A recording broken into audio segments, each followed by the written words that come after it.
गुरु जी शुक्राना गुरु जी, मेरी प्यारी संगत जी, गुरु जी का अनंत अनंतम शुक्राना। संगत जी, गुरु जी के आशीर्वाद से हम शिव पुराण का पाठ आपके सामने लेके आ रहे हैं, जो कि काफ़ी दिनों से चल रहा है चैनल पे। हम माफ़ी चाहेंगे अगर आपको कुछ समझ में नहीं आ रहा उसके लिए, तो गुरु जी से भी माफ़ी चाहेंगे। गुरु जी, अगर हमसे कोई गलती हो रही है तो, ताकि संगत जी, क्योंकि पाठ की सेवा कुछ रेगुलर नहीं हो पा रही, क्योंकि आंटी जी के बीच में तबीयत खराब हो गई थी। तो संगत जी, अब आंटी जी रेगुलर भी अपने पाठ की सेवा कर रही है, तो संगत जी आप भी पूरी सेवा को अच्छे से स्वीकार कीजिए। हर पाठ को एंड तक जरूर सुनिए, अपनी ब्लेसिंग्स जरूर लीजिए और प्यारा सा कमेंट जरूर कीजिए। जय गुरु जी, शुक्राना गुरु जी। चैनल को सब्सक्राइब करके बेल आइकन को प्रेस जरूर कर लीजिए और आगे शेयर जरूर करना। जय गुरु जी। गुरु जी शुक्राना गुरु जी, अनंतम अनंतम शुक्राना गुरु जी। गुरु महाराज जी के चरणों में सादर प्रणाम, सशक्त प्रणाम। प्यारी संगत जी आपको भी जय गुरु जी। अंकित अंकल जी आपको भी जय गुरु जी। गुरु महाराज बहुत बहुत शुक्राना शिव पुराण का पाठ ब्लेस करने के लिए। और सेवा करने शुरू करने से पहले मैं आपसे आज्ञा लेती हूँ कि आप इस पाठ में विराजमान हों, उपस्थित हों और सारी संगत का कल्याण करें। संगत जी, सुनने वाले को और पढ़ने वाले को बराबर ही फल मिलता है, तो इसका श्रवण जरूर कीजिए। ओम गणपते नमः। गणेश महाराज सबके विघ्न हरे। चलिए संगत जी, आज का शिव पुराण की सेवा शुरू करते हैं। गुरु महाराज, मुझसे कुछ भूल चूक हो तो मुझे माफ़ कीजिएगा। हिमवान का भगवान शिव के पास लगन पत्रिका भेजना, विवाह के लिए आवश्यक समाचार, मंगलाचार कर्म करना, उनका निमंत्रण पाकर पर्वतों और नदियों का दिव्य रूप में आना, पुरी की सजावट तथा विश्वकर्मा द्वारा दिव्य मंडप एवं देवताओं के निवास के लिए दिव्य लोकों का निर्माण करवाना। नारद जी ने पूछा, तात महाप्रज्ञ प्रभु, आप कृपा पूर्वक यह बताइए कि सप्तऋषियों के चले जाने पर हिमाचल ने क्या किया। ब्रह्मा जी ने कहा, मुनीश्वर, अरुंधति सहित उन सप्तऋषियों के चले जाने पर हिमवान ने जो कार्य किए वह तुम्हें बता रहा हूँ। सप्तऋषियों के जाने के बाद अपने मेरु आदि भाई बंधुओं को आमंत्रित करके पुत्र और पत्नी सहित महामनस्वी गिरिराज हिमवान बड़े हर्ष का अनुभव करने लगे। नंतर ऋषियों की आज्ञा के अनुसार हिमवान ने अपनी पुरोहित गर्ग जी से बड़ी प्रसन्नता के साथ लगन पत्रिका लिखवाई। उन पत्रिका को उन्होंने भगवान शिव के पास भेजा। पर्वतराज के बहुत से आत्मीय जन प्रसन्न मन से नाना प्रकार की सामग्रियां लेकर वहां गए। कैलाश पर भगवान शिव के समीप पहुंचकर उन लोगों ने शिव को तिलक लगाया और वह लगन पत्र उनके हाथ में दिया। वहां भगवान शिव ने उन सबका योग्य विशेष सत्कार किया। फिर वे सब लोग प्रसन्नचित्त हो शैलराज के पास लौट आए। महेश्वर के साथ विशेष सम्मानित होकर बड़े हर्ष के साथ लौटे हुए उन लोगों को देखकर हिमवान के हृदय में अत्यंत हर्ष हुआ। तत्पश्चात आनंदित हो शैलराज ने नाना देशों में रहने वाले अपने बंधुओं को लिखित निमंत्रण भेजा, जो उन सबको सुख देने वाला था। इसके बाद वे बड़े आदर उत्साह के साथ उत्तम अन्न और नाना प्रकार की विवाहोचित सामग्रियों का संग्रह करने लगे। उन्होंने चावल, गुड़, शक्कर, आटा, दूध, दही, घी, मिठाई, नमकीन पदार्थ, मक्खन, पकवान, महान स्वादिष्ट रस और नाना प्रकार के व्यंजन इतने अधिक एकत्रित कर लिए कि सूखे पदार्थों के पहाड़ खड़े हो गए और द्रव पदार्थों की बावड़ियां बन गई। शिव के पार्षद और देवताओं के साथ हित कर नाना प्रकार की वस्तुएं, भांति भांति के बहुमूल्य वस्त्र, आग में तपाकर शुद्ध किए हुए स्वर्ण, रजत और विभिन्न प्रकार के मणि, रतन, इनका तथा अन्य उपयोगी द्रव्यों का विधि पूर्वक संग्रह करके गिरिराज ने ही मंगलकारी दिन में मांगलिक कृत्य करना आरंभ किया। पर्वतराज के घर में स्त्रियों में पार्वती का संस्कार करवाया। भांति भांति के आभूषणों से विभूषित राजभवन की उन सुंदरी स्त्रियों ने सानंद मंगल कार्य का संपादन किया। नगर के ब्राह्मणों की स्त्रियों ने स्वयं बड़े हर्ष के साथ लोकाचार का अनुष्ठान किया। इसमें मंगल पूर्वक भांति भांति के उत्सव मनाए गए। हर्ष भरे हृदय से उत्तम मंगलाचार का संपादन करके हिमालय भी सर्वतो भावेन बहुत प्रसन्न हुए और अपने निमंत्रित बंधुजनों के आगमन की उत्सुकता पूर्वक प्रतीक्षा करने लगे। इसी बीच में उनके निमंत्रित बंधु बांधव आने लगे। देवताओं के निवासभूत गिरिराज सुमेरु दिव्य रूप धारण करके नाना प्रकार के मनु तथा महारत्नों को यत्न पूर्वक साथ ले अपने स्त्री पुत्रों के साथ हिमालय के घर आए। मंदराचल, अस्ताचल, उदयाचल, मल्य, दुदुर, निषद, गंधमादन, करवीर, महेंद्र, परियात्र, क्रौंच, पुरुषोत्तम, शैल, नील, त्रिकुट, चित्रकूट, वेंकट, श्रीशैल, गोकमुख, नारद, विंध्य, कालंजर, कैलाश तथा अन्य पर्वत दिव्य रूप धारण करके अपनी स्त्री पुत्रों के साथ बहुत सी भेंट सामग्री ले वहां उपस्थित हुए। दूसरे द्वीपों में तथा यहाँ जो जो भी पर्वत हैं वे हिमालय के घर पधारे। शिव और शिवा का विवाह यह जानकर सबने बड़ी प्रसन्नता से पदार्पण किया। सोनभद्र आदि नद और संपूर्ण नदियां दिव्य नर नारियों के रूप धारण करके नाना प्रकार के अलंकारों से अलंकृत हो गई। शिव पार्वती का विवाह देखने के लिए आए। गोदावरी, यमुना, सरस्वती, वेणी, गंगा, नर्मदा तथा अन्य श्रेष्ठ सरिताएं भी बड़ी प्रसन्नता के साथ हिमवान के यहाँ आई। उन सबके आने से हिमालय की दिव्यपुरी सब ओर से भर गई। यह सब प्रकार की शोभाओं से संपन्न थी। वहां बड़े बड़े उत्सव हो रहे थे। ध्वजा पताकाएं फहरा रही थी। बंधन वालों से उनकी सब अधिक शोभा होती थी। चारों ओर चंदोबे तने होने से वहां सूर्य का दर्शन नहीं होता था। भांति भांति की नीली नीली पीली आधी प्रभा उस पुरों की शोभा बढ़ाती थी। हिमालय ने भी बड़ी प्रसन्नता के साथ अपने यहाँ पधारे हुए सभी स्त्री पुरुषों का यथोयोग्य आदर सत्कार किया और सबको अलग अलग सुंदर स्थानों में ठहराया। अनेकानेक उपयुक्त सामग्री देकर सबको पूर्ण संतुष्ट किया। मुनि श्रेष्ठ तंत्र शैलराज हिमवान ने प्रसन्न हो महान उत्सव से परिपूर्ण नगर को विचित्र रूप से रीति से सजाना आरंभ किया। सड़कों को झाड़ बुहार कर उन पर छिड़काव किया गया, उन्हें बहुमूल्य साधनों से सज्जित एवं शोभित किया गया। प्रत्येक घर के दरवाजे पर केले आदि मांगलिक वृक्ष लगाए गए और मांगलिक द्रव्यों से संतुष्ट किया गया। आंगन को केले के खंभों से सजाया गया। रेशम की डोरों में आम के पल्लव बांधकर बंधनवारें बनाई गई और उन्हें उन खंभों के चारों लगवा दी गई। मालती के फूलों की मालाएं उस आंगन के सब लटका दी गई। सुंदर तोरणों से वह आंगन का भाग अत्यंत प्रकाशमान जान पड़ता था। चारों दिशाओं में मंगल सूचक शुभ द्रव्य रखे गए थे जो उस प्रांगण की शोभा बढ़ा रहे थे। इसी प्रकार अत्यंत प्रसन्नता से भरे हुए गिरिराज हिमवान ने महान प्रभावशाली गर्ग मुनि को आगे करके अपनी पुत्री के लिए प्रस्तुत करने योग्य सारा उत्तम मंगलिक कार्य संपन्न किया। उन्होंने विश्वकर्मा को बुलाकर आदरपूर्वक एक मंडप बनवाया जिसका विस्तार बहुत अधिक था। वेदी आदि के कारण वह मंडप बहुत मनोरंजन जान पड़ता था। देवर्षि में मंडप कई योजन विस्तृत था। अनेक शुभ लक्षणों से युक्त नाना प्रकार के आश्चर्यों से परिपूर्ण था। वहां स्थावर और जंगम सभी वस्तु कृत्रिम बनी हुई थी परंतु असली वस्तुओं के समान प्रतीत होती थी। उनमें से उस मंडप की मनोहरता बढ़ गई थी। वह सब और ऐसी अद्भुत वस्तुएं थी जो उस मंडप का सर्वस्व जान पड़ती थी। नाना प्रकार की निराली वस्तुओं का चमत्कार वहां छा रहा था। वहां की स्थावर वस्तुओं से जंगम और जंगम वस्तुओं से स्थावर पराजित हो रहे थे, अर्थात वे एक दूसरे से बढ़कर शोभाशाली और चमत्कारपूर्ण दिखाई देते थे। उस मंडप की स्थल भूमि जल से पराजित हो रही थी, अर्थात चतुर से चतुर मनुष्य भी ये नहीं जान पाते थे कि इसमें जल कहाँ है और कहाँ स्थल। कहीं कृत्रिम सिंह बने हुए थे और कहीं सारसों की पंक्तियां, कहीं बनावटी मोर थे जो अपनी सुंदरता से मन को मोह लेते थे, कहीं कृत्रिम स्त्रियां थी जो पुरुषों का नृत्य कर देखी जा सकती थी। वे कृत्रिम होने पर भी सब लोगों की ओर देखती और उन्हें उनके मन को मोह में डाल देती थी। उसी विधि से मनोहर द्वारपाल बने थे जो स्थावर होने पर जंगमों के स्थान पर जान पड़ते थे। वे अपने हाथों से धनुष उठाकर उन्हें खींच से देखे जा सकते थे। द्वार पर कृत्रिम महालक्ष्मी खड़ी थी जिनकी रचना अद्भुत थी। वह समस्त शुभ लक्षणों से संयुक्त दिखाई देती थी। उन्हें देखकर ऐसा जान पड़ता था कि मानो क्षीर सागर में साक्षात लक्ष्मी आ गई हो। उस मंडप में स्थान स्थान पर सजाए गए कृत्रिम हाथी खड़े थे जो असली हाथियों के समान प्रतीत होते थे। घुड़सवारों सहित घोड़े और हाथी सवारों सहित हाथी बनाए गए थे। जहां तहां रथियों सहित रथ बने थे जो कृत्रिम अश्वों से खींचे जाते थे। ये देखकर लोगों को बड़ा आश्चर्य होता था। उनके सिवा दूसरे कृत्रिम वाहन भी वहां खड़े थे। पैदल सिपाहियों की कृत्रिम सेना भी वहां मौजूद थी। प्रसन्न चित्त वाले विश्वकर्मा ने देवताओं और मुनियों को भी मोह अर्थात आश्चर्य में डालने के लिए वहां ऐसी अद्भुत रचनाएं की थी कि मंडप के सबसे बड़े फाटक पर कृत्रिम नंदी खड़ा था जो शुद्ध स्फटिक मणि के समान उज्जवल कांति से शोभित होता था। भगवान शिव के वाहन नंदी की जैसे कृति थी ठीक वैसा ही वह था। उस कृत्रिम नंदी के ऊपर रतन विभूषित महादिव्य पुष्पक शोभा पाता था जो पल्लवों तथा श्वेत चामरों से सजाया गया था। उसके वाम पार्श्व में 2 कृत्रिम हाथी खड़े थे जिनका रंग विशुद्ध केसर के समान था। वे 4 दांत वाले बनाए गए थे और 60 वर्ष के पाठों के समान दिखते थे।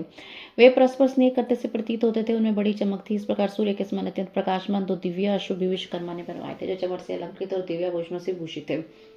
श्रेष्ठ रत्न में भूषणों से संपन्न कवचधारी लोकपाल तथा संपूर्ण देवता भी वहां विश्वकर्मा द्वारा रचे गए जो ठीक उन्हीं द्वारा लोकपाल और देवताओं से मिलते जुलते थे। इसी तरह भृगु आदि समस्त तपोधन ऋषि अन्य उपदेवता सिद्ध भी उनके द्वारा निर्मित हुए थे। गरुड़ आदि समस्त पार्षदों ने युक्त भगवान विष्णु का कृत्रिम विग्रह भी विश्वकर्मा से बनवाया था जिसका स्वरूप साक्षात श्री हरि के समान आश्चर्यजनक था। नारद उसी प्रकार पुत्रों वेदों और सिद्धों से घिरे हुए मुझ ब्रह्मा की प्रतिमा भी वहां बनाई गई थी जो मेरे समान ही वैदिक सूक्तों का पाठ कर रही थी। एरावत हाथी पर चढ़े हुए देवराज इंद्र भी वहां दल बल के साथ खड़े थे। वे भी कृत्रिम बनाए गए थे और परिपूर्ण चंद्रमा के समान प्रकाशित होते थे। देवर्षि बहुत कहने से अलावा हिमाचल से प्रेरित विश्वकर्मा ने वहां शीघ्र ही संपूर्ण देव समाज के कृत्रिम विग्रहों का निर्माण कर लिया था।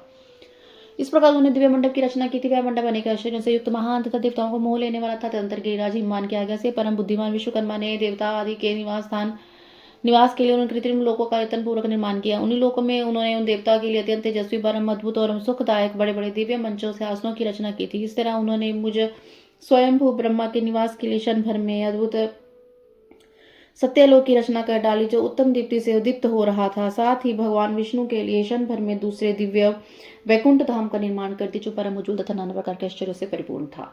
इस तरह विश्वकर्मा ने देव राजेंद्र के लिए भी दिव्य, अद्भुत, उत्तम एवं समस्त ऐश्वर्यों के संपन्न गृह की रचना की। अन्य लोकपालों के लिए भी उन्होंने प्रसन्नतापूर्वक बड़े सुंदर, दिव्य, अद्भुत एवं बड़े बड़े भवन बनवाए। फिर क्रमशः समस्त देवताओं के लिए भी उन्होंने क्रमशः विचित्र गृहों का निर्माण किया।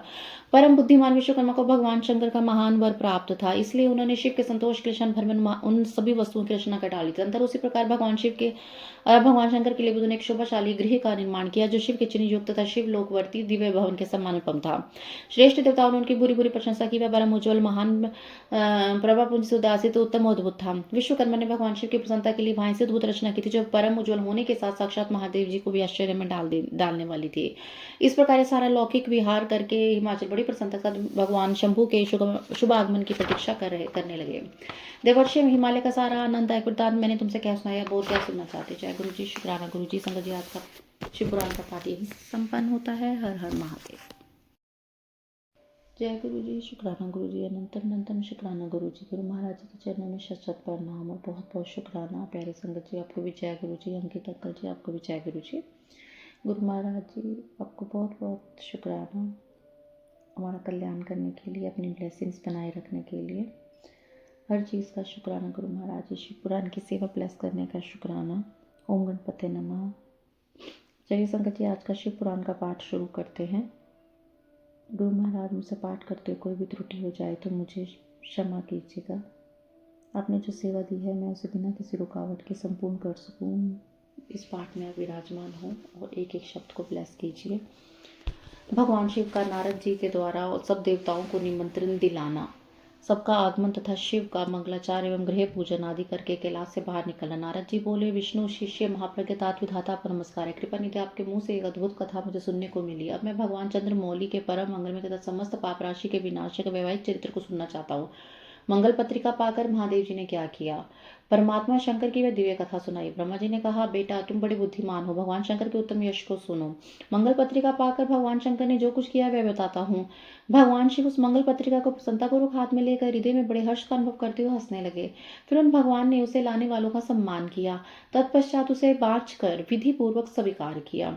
इसके बाद हिमाचल के यहाँ आए हुए लोगों को बड़े आदर सम्मान के साथ विदा किया। तदंतर उन मुनियों ने कहा, आप लोगों ने मेरे शुभ कार्य का भली भांति संपादन किया है। अब मैंने विवाह स्वीकार कर लिया था, आप लोगों को मेरे विवाह में आना चाहिए। भगवान शंकर का यह वचन सुनकर ऋषि बड़े प्रसन्न हुए, प्रणाम किया, उनकी परिक्रमा करके अपने परम सौभाग्य की सराहना करते अपने धाम को चले गए। मुनि तदंतर महालीला करने वाले देवेश्वर भगवान शंभु ने लोकाचार का सहारा लेकर तत्काल ही तुम्हारा स्मरण किया। तुम बड़ी सौभाग्य की प्रशंसा करते हुए बड़ी प्रसन्नता से वहां आए और मस्तक झुकाकर प्रणाम कर हाथ जोड़ विनीत भाव से खड़े हो गए। तब भगवान शिव ने कहा, नारद, तुम्हारे उपदेश से देवी पार्वती ने बड़ी भारी तपस्या की और उसे संतुष्ट होकर मैंने यह वर दिया कि मैं पति रूप से तुम्हारा पानी ग्रहण करूंगा। पार्वती की भक्ति देखकर मैं उनके वश में हो गया हूँ, इसलिए उनके साथ विवाह करूंगा। सप्तऋषियों ने लगन का साधन और शोधन कर दिया है, अतः आज से 7वें दिन बाद मेरा विवाह होगा। इस अवसर पर लौकिक रीति का आश्चर्य मैं महान उत्सव करूंगा। मुने, तुम विष्णु आदि सभी देवताओं, मुनियों, सिद्धों तथा अन्य लोगों को मेरी ओर से निमंत्रित करो। सब लोग मेरी शासन की गरुड़ता को देखकर प्रसन्नता और उत्साह के साथ सब प्रकार सज धज कर स्त्री पुरुषों के साथ पुत्री को लेकर वहां आए। ब्रह्मा जी कहते हैं, मुने, भगवान शंकर की इस आज्ञा को शिरोधार्य करके तुमने शीघ्र ही सर्वत्र जाकर उन सबको निमंत्रण दिया। तत्पश्चात शंभु के पास जाकर अपनी उनकी आज्ञा के अनुसार तुम वहीं ठहर गए। भगवान शिव भी उन सभी देवताओं के आगमन की उत्कंठापूर्वक प्रतीक्षा करते हुए अपने गणों के साथ वहीं रहे। उनके सभी गण संपूर्ण दिशाओं में नाचते हुए बड़ा भारी उत्सव मना रहे थे। इसी बीच भगवान विष्णु सुंदर वेश धारण की अपनी पत्नी और दल बल के साथ शीघ्र ही कैलाश पर्वत पर आए और भक्तिभाव से भगवान शिव को प्रणाम करके उनकी आज्ञा पाकर प्रसन्नतापूर्वक उत्तम स्थान में ठहर गए।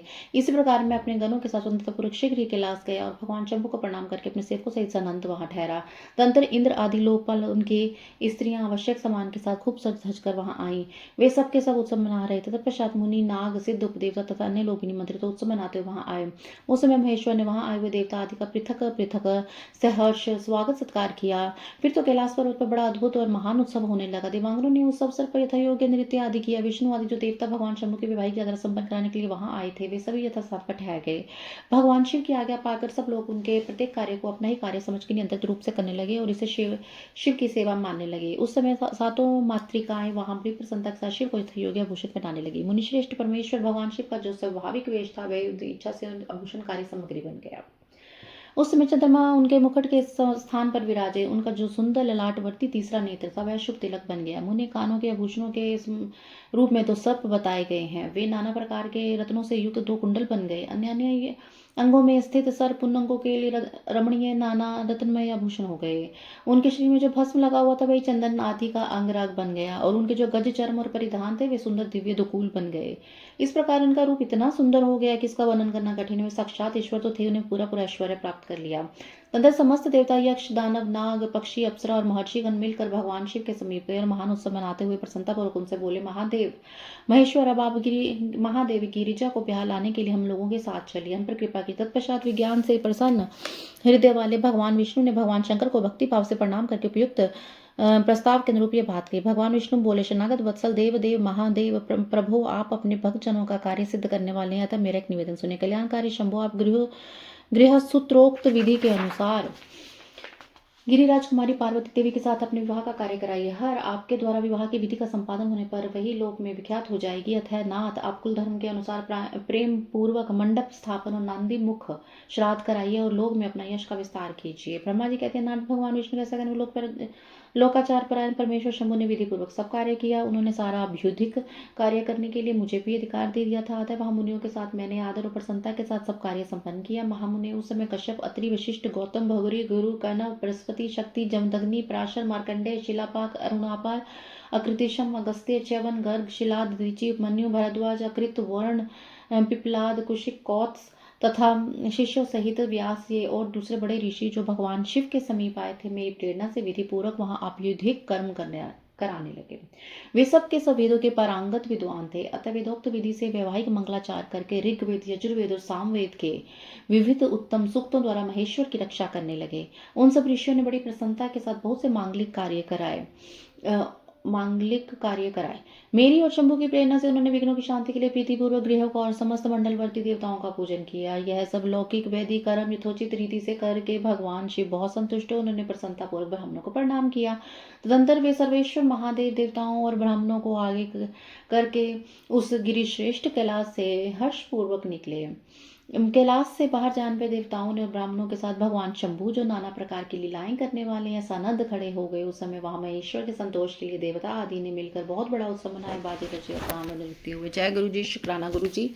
यहीं पे संगत जी आज का शिव पुराण का पाठ संपन्न होता है। गुरु महाराज जी को बहुत बहुत शुक्राना। पाठ का श्रवण करते रहिए और अपना कल्याण कराते रहिए। हर हर महादेव।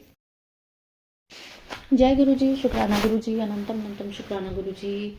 प्यारी संगत जी आपको भी जय गुरु जी। अंकित अंकल जी आपको भी, आपके परिवार को भी जय गुरु जी। गुरु महाराज जी बहुत बहुत शुक्राना शिव पुराण का पाठ ब्लेस करने के लिए और हमारे बुरे कर्मों को खत्म कर रहे हैं तो उसका भी बहुत बहुत शुक्राना। स्वस्थ शरीर देने के लिए शुक्राना, बच्चों को ब्लेस करने का शुक्राना, हर चीज़ का शुक्राना। जो आपने दिया उसका भी शुक्राना, जो नहीं दिया उसका भी शुक्राना, जो दे के ले लिया उसका भी शुक्राना। गुरु महाराज हर चीज़ का शुक्राना। शिव पुराण को ब्लेस करने के लिए मैं इस पाठ को शुरू करने लगी हूँ। आप विराजमान हो और इसके एक एक शब्द को आप ब्लेस कीजिए ताकि सारी संगत का कल्याण हो सके। ओम नमः शिवाय, शिव जी सदा सहाय। ओम नमः शिवाय, गुरु जी सदा सहाय। भगवान शिव का बारात ले हिमालयपुरी की ओर प्रस्थान। ब्रह्मा जी कहते हैं, मुने तदंतर भगवान शंभु ने नंदी आदि सभी गणों को अपने साथ हिमाचलपुरी को चलने की प्रसन्नता पूर्वक आज्ञा देते हुए कहा, तुम लोग थोड़े से गणों को यहाँ रखकर शेष सभी लोग मेरे साथ बड़े उत्साह आनंद से युक्त हो जाओ, गिरिराज हिमवान के नगर को चलो। फिर तो भगवान की आज्ञा पाकर गणेश्वर, शंख, कर्ण के क्राक्ष, विकृत, विशाख, पारिजात, विकृतानंद, दुधुम, कपाल, संधारक, कुंदक, कुंडक, विष्टम्भ, पिपल, सनाधक, आवेशन, कुंड, पर्वतक, चंद्रतापन, काल, काल तक, महाकाल, अग्निक, अग्निमुख, आदित्य मूर्धा, गनाव, सनाह, मुकुमुद, अमोघ, कोकिल, सुमंत्र, काक, पदोदर, सनातक, मधुपिंग, कोकिल, पूर्णभद, नील, चतुर्वक्त्र, करण, अमिरोमक, यजावाक्ष, शतमन्यु, मेघमन्यु, काष्ठगूढ़, विरूपाक्ष, सुकेश, वृषभ, सनातन, तालकेतु, क्षणमुख, चैत्र, स्वयं प्रभु, लकुलेश, लोकांतक, दीप्तात्मा, दैत्यातक, भृंगरिटी, देवदेव प्रिय, अश्नि, भानुक, प्रमथ तथा वीरभद्र अपने असंख्य कोटि कोटि गणों तथा भूतों को साथ लेकर चले। नंदी आदि गणराज असंख्य गणों से घिरे चले और क्षेत्रपाल और भैरव भी कोटि कोटि गणों को लेकर उत्सव मनाते हुए प्रेम और उत्साह के साथ चल पड़े। वे सब सब सहस्त्र हाथों से युक्त थे, सिर पर जटा का मुकुट धारण किए हुए थे। उन सब के मस्तक पर चंद्रमा और गले में नील चिन्ह थे तथा वे सब के सब त्रिनेत्रधारी थे। उन सब ने रुद्राक्ष के आभूषण पहन रखे थे, सभी उत्तम भस्म धारण किए थे और हार, कुंडल, केयूर तथा मुकुट आदि से अलंकृत थे। इस प्रकार देवताओं तथा दूसरे दूसरे गणों को साथ लेकर भगवान शंकर अपने विवाह के लिए हिमवान की नगर की ओर चले। चंडी देवी रुद्रदेव की बहिन बनकर खूब उत्सव मनाती बड़ी प्रसन्नता के साथ वहां आ पहुंचे। वे शत्रुओं को अत्यंत भय देने वाली थी। उन्होंने सांपों के आभूषण से अपने को विभूषित कर रखा था। उनका वाहन प्रेत था। वे उसी पर आरूढ़ हो अपने माथे पर एक सोने का भरा हुआ कलश लिए चल रही थी।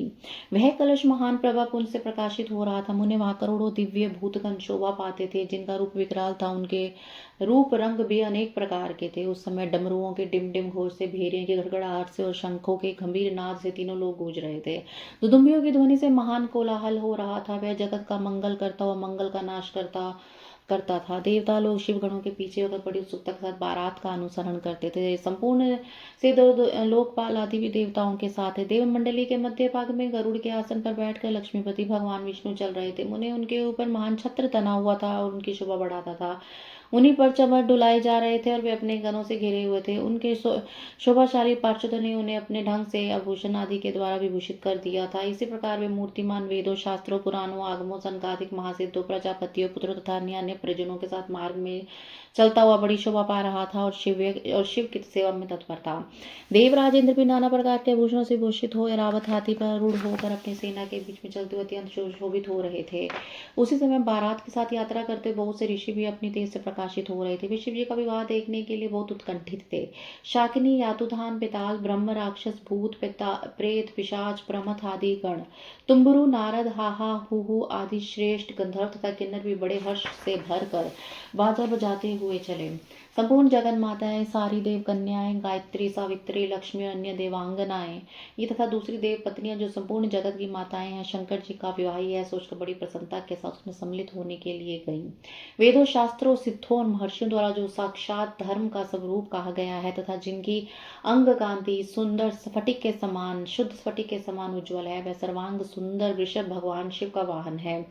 धर्म वत्सल महादेव जी उस वृषभ पर आरूढ़ हो सबके साथ यात्रा करते हुए बड़ी शोभा पा रहे थे। देवर्षियों के समुदाय उनकी सेवा में उपस्थित थे। इन सब देवताओं और महर्षियों के एकत्रित हुए समुदाय से महेश्वर की बड़ी शोभा हो रही थी। उनका बड़ा श्रृंगार किया गया था। वे शिवा का पानी ग्रहण करने के लिए हिमालय के भवन को जा रहे थे। नारद इस प्रकार बारात की यात्रा संबंधी उत्तम उत्सव से युक्त शंभू का चरित्र कहा गया है। अब हिमालय नगर में जो सुंदर वृतांत घटित हुआ उसे सुनो। जय गुरु जी, शुक्राना गुरु जी।